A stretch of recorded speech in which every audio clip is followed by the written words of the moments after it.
கடனில் இருந்து மனக்கவலை வரை பிரதோஷ நாளில் ஒரு வழிபாடு, நினைத்து பார்க்காத மாற்றம் உறுதி. சிவன் என்றாலே மிகப்பெரிய சக்திதான். அதுவும் சிவன் கோயிலில் பிரதோஷ வழிபாடு செய்தால் எப்படிப்பட்ட வேண்டுதலும் நிறைவேறும் என்பது ஐதீகம்.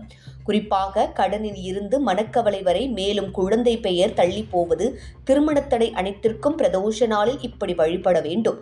மாற்றம் கண்கூடாக தெரியும்.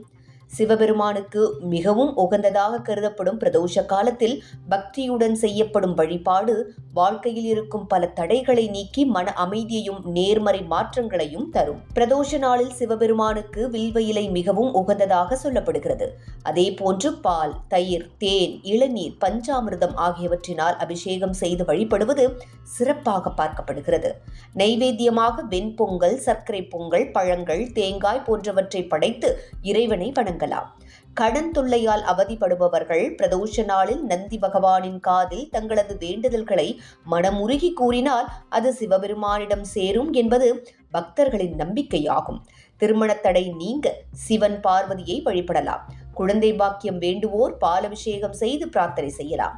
தொழில் மற்றும் வியாபார முன்னேற்றம் வேண்டுவோர் நெய்விளக்கு ஏற்றி ஓம் நம சிவாய மந்திரத்தை ஜபித்து வழிபடுவது சிறப்பானதாக கருதப்படுகிறது. பிரதோஷ நாளில் முதலில் விநாயகரை தரிசித்து பின்னர் நந்தி பகவானை வணங்கி சிவபெருமானை வழிபட வேண்டும். கோயிலை 3 முறை அல்லது 11 முறை வலம் வந்து நெய்விளக்கு ஏற்றி ஓம் நம சிவாய மந்திரத்தை ஜபிப்பது பக்தர்கள் பின்பற்றும் வழிபாட்டு முறையாகும். பிரதோஷம் எந்த கிழமைகளில் வருகிறதோ அதற்கேற்பவும் சிறப்பு இருப்பதாக நம்பப்படுகிறது. திங்கட்கிழமை பிரதோஷம் மன அமைதி மற்றும் குடும்ப நலனுக்காகவும், செவ்வாய் பிரதோஷம் கடன் சுமை மற்றும் எதிரி தொல்லை நீங்கவும், புதன் பிரதோஷம் கல்வி மற்றும் தொழில் முன்னேற்றத்திற்காகவும், வியாழன் பிரதோஷம் குழந்தை பாக்கியம் மற்றும் குரு அருளுக்காகவும், வெள்ளி பிரதோஷம் செல்வ வளம் மற்றும் திருமண யோகத்திற்காகவும், சனிக்கிழமை பிரதோஷம் கர்ம வினைகள் மற்றும் சனிதோஷ நிவர்த்திக்காகவும், ஞாயிற்றுக்கிழமை பிரதோஷம் உடல் நலம் மற்றும் வாழ்க்கை முன்னேற்றத்திற்காகவும் சிறப்பாக கருதப்படுகிறது.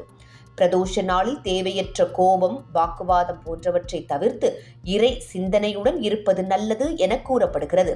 முடிந்தவரை சைவ உணவை உட்கொண்டு பக்தியுடன் சிவபெருமானை வழிபட்டால் மன உறுதியும் நல்ல எண்ணங்களும் வளர்ந்து வாழ்க்கையில் நேர்மறை மாற்றங்கள் ஏற்படும் என்று பக்தர்கள் நம்புகின்றனர்.